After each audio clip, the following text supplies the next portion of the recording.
ਮਸੀਹ ਵਿੱਚ ਪਿਆਰੇ ਭੈਣੋ ਤੇ ਭਰਾਓ ਤੇ ਬੱਚਿਓ, ਕੀ ਤੁਸੀਂ ਛੋਟੀ ਜਿਹੀ ਕਿਸ਼ਤੀ ਦੁਆਰਾ ਪਾਣੀ ਉੱਤੇ ਯਾਤਰਾ ਕੀਤੀ ਹੈ?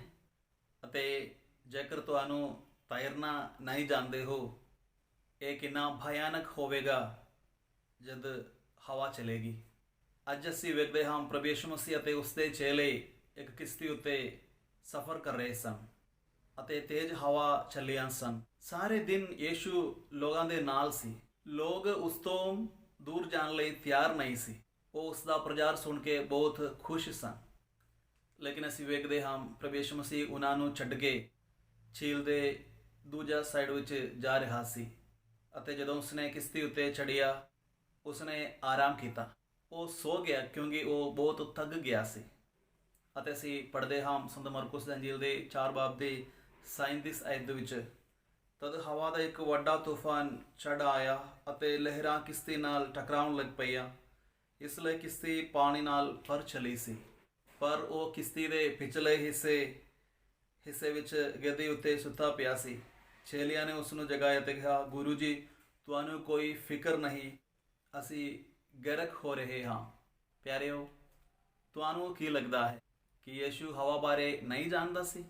ਜਦੋਂ ਅਸੀਂ ਸੜਕ 'ਤੇ ਯਾਤਰਾ ਕਰਦੇ ਹਾਂ, ਜਦੋਂ ਗਾਡੀ ਛੋਟਾ ਥਾ ਗਟਰ ਵਿੱਚ ਚੜ੍ਹ ਜਾਂਦੇ ਹਾਂ, ਇਹ ਬੇਚੈਨੀ ਪੈਦਾ ਕਰਦਾ ਹੈ ਅਤੇ ਇਹ ਸੁਭਾਵਿਕ ਹੈ ਕਿ ਸਾਰੇ ਸੋਣੇ ਵਾਲੇ ਜਾਗਣਗੇ।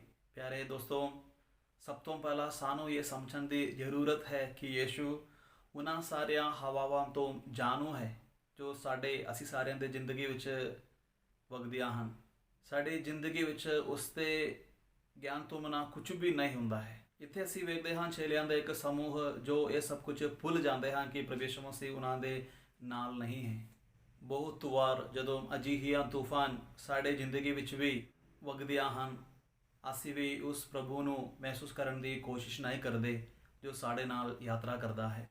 ਅਸੀਂ ਪੜ੍ਹਦੇ ਹਾਂ, ਉਹ ਜਾਗ ਗਿਆ ਅਤੇ ਉਸਨੇ ਹਵਾ ਨੂੰ ਡਾਂਡਿਆ ਅਤੇ ਸਮੁੰਦਰ ਨੂੰ ਕਿਹਾ, ਸ਼ਾਂਤ ਹੋ, ਥਮ ਜਾ। ਹਵਾ ਬੰਦ ਹੋ ਗਈ ਅਤੇ ਸਭ ਸ਼ਾਂਤ ਹੋ ਗਿਆ। Hallelujah, hallelujah. ਅੱਜ ਕੱਲ੍ਹ ਸਾਡੇ ਵਿੱਚੋਂ ਕੋਈ ਵੀ ਇਹ ਦਿਲ ਦੀ ਸ਼ਾਂਤੀ ਮਹਿਸੂਸ ਨਹੀਂ ਕਰਦਾ, ਇਹ ਕੋਵਿਡ ਦੇ ਕਰਕੇ।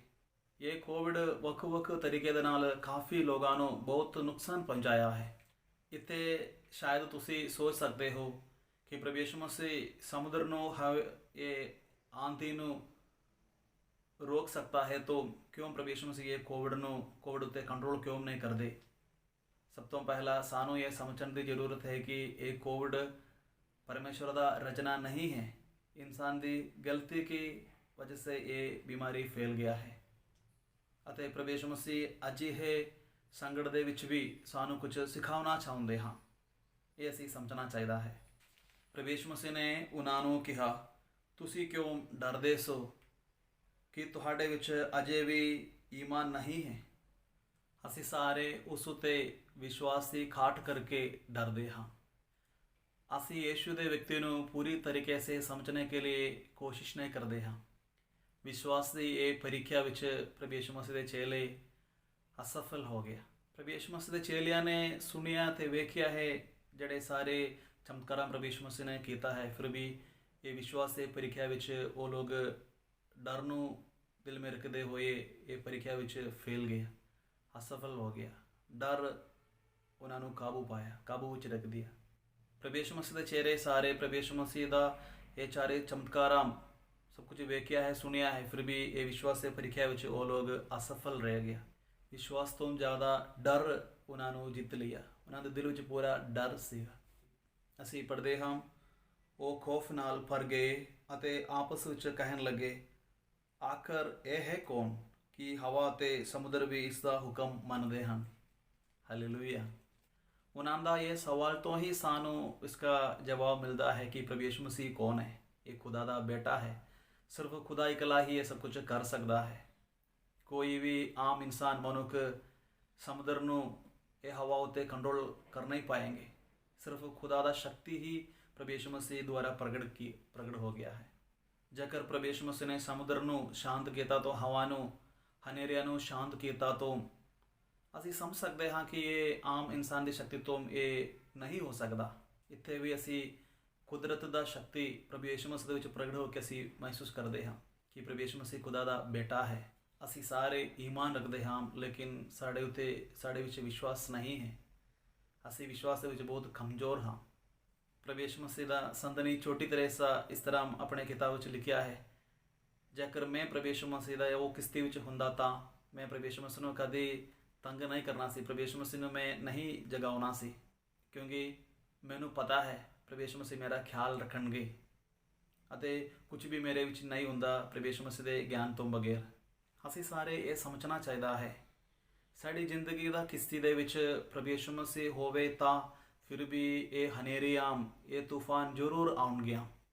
ਕਦੇ ਕਦੇ ਲੋਕ ਦੱਸਦੇ ਹਨ, ਮੈਨੇ ਦੂਸरों को ਕੋਈ ਨੁਕਸਾਨ ਨਹੀਂ ਪਹੁੰਚਾਇਆ, ਮੈਂ ਰੋਜ਼ ਪ੍ਰਾਰਥਨਾ ਕਰਦੇ ਹਾਂ, ਵਧੀਆ ਜ਼ਿੰਦਗੀ ਜਿਉਂਦੇ ਹਾਂ, ਫਿਰ ਵੀ ਕਿਉਂ ਮੇਰੇ ਜ਼ਿੰਦਗੀ 'ਚ ਇਹ ਸੰਕਟ ਹੋ ਗਿਆ ਹੈ।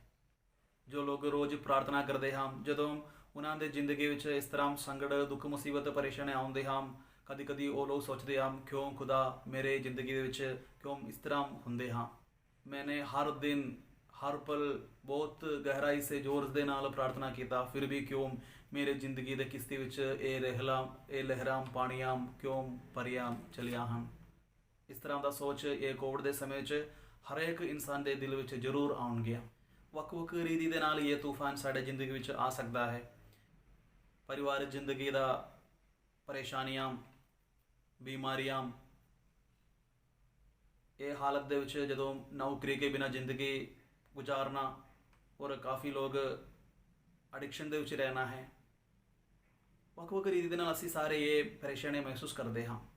ਐਸੇ ਸਾਰੇ ਪਰੇਸ਼ਾਨੀਆਂ ਤੂਫਾਨ ਆਉਣ ਦੇ ਵਕਤ ਤੁਸੀਂ ਸੋਚਣਾ ਨਹੀਂ ਖੁਦਾ ਮੇਰੇ ਤੋਂ ਬਹੁਤ ਦੂਰ ਰਹਿੰਦਾ ਹੈ। ਤੁਸੀਂ ਇਹ ਨਹੀਂ ਸੋਚਣਾ ਹੈ ਕਿ ਮੇਰਾ ਸਾਰਾ ਪ੍ਰਾਰਥਨਾਵਾਂ ਵਿਅਰਥ ਹੋ ਗਿਆ ਹੈ। ਤੁਸੀਂ ਸਮਝਣਾ ਚਾਹੀਦਾ ਹੈ, ਤੁਸੀਂ ਸ਼ਾਇਦ ਬਹੁਤ ਗਹਿਰਾਈ ਸੇ ਸਹਿਨ ਦੀ ਖੜੀ ਮਹਿਸੂਸ ਕੀਤੇ ਹੋਣਗੇ, ਲੇਕਿਨ ਖੁਦਾ ਬਾਪ ਨੇ ਤੁਹਾਨੂੰ ਛੱਡਿਆ ਨਹੀਂ ਹੈ। ਸਾਡੀ ਪ੍ਰਾਰਥਨਾਵਾਂ ਸ਼ਾਇਦ ਇਸੇ ਤਰ੍ਹਾਂ ਵੱਡਾ ਤੂਫਾਨ ਨੂੰ ਰੋਕ ਨਹੀਂ ਪਾएंगे, ਲੇਕਿਨ ਜ਼ਰੂਰ ਇਹ ਸਾਨੂੰ ਸਾਂਤਵਨਾ ਤੇ ਹੌਸਲਾ ਦਿੰਦਾ ਹੈ। ਤੁਹਾਡੀ ਜ਼ਿੰਦਗੀ ਦੀ ਯਾਤਰਾ ਸ਼ਾਇਦ ਬਹੁਤ ਕਠਿਨ ਤੁਹਾਨੂੰ ਮਹਿਸੂਸ ਹੋਣਗੇ, ਲੇਕਿਨ ਜਦੋਂ ਤੁਸੀਂ ਵਿਸ਼ਵਾਸ ਰੱਖਦੇ ਹਾਂ ਕਿ ਪ੍ਰਭੂ ਯਿਸੂ ਮਸੀਹ ਤੁਹਾਡੀ ਜ਼ਿੰਦਗੀ ਦੀ ਕਿਸ਼ਤੀ ਵਿੱਚ ਹੈਗਾ ਤਾਂ ਜ਼ਰੂਰ ਤੁਸੀਂ ਉਹ ਸਮੁੰਦਰ ਪਾਰ ਕਰਕੇ ਸਮੁੰਦਰ ਦੇ ਕਿਨਾਰੇ ਤੱਕ ਪਹੁੰਚਣਗੇ। Hallelujah, hallelujah.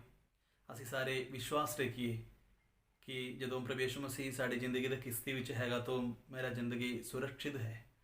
ਪ੍ਰਭੂ ਯਿਸੂ ਮਸੀਹ ਸਾਨੂੰ ਬਚਾ ਕੇ ਰੱਖਣਗੇ। ਲੇਕਿਨ ਸਵਾਲ ਇਹੀ ਹੈ ਕਿ ਤੁਸੀਂ ਕੋਸ਼ਿਸ਼ ਕਰਦੇ ਹੋ ਪ੍ਰਭੂ ਯਿਸੂ ਮਸੀਹ ਦੇ ਨਾਲ ਰਹਿਣੇ ਵਾਸਤੇ, ਪ੍ਰਭੂ ਯਿਸੂ ਮਸੀਹ ਨੂੰ ਤੁਹਾਡੀ ਜ਼ਿੰਦਗੀ ਦੇ ਕਿਸ਼ਤੀ ਵਿੱਚ ਜਗ੍ਹਾ ਦੇਣੇ ਵਾਸਤੇ। ਪ੍ਰਭੂ ਯਿਸੂ ਮਸੀਹ ਦਾ ਆਸ਼ੀਰਵਾਦ ਬਰਕਤ ਹਮੇਸ਼ਾ ਤੁਹਾਡੇ ਨਾਲ।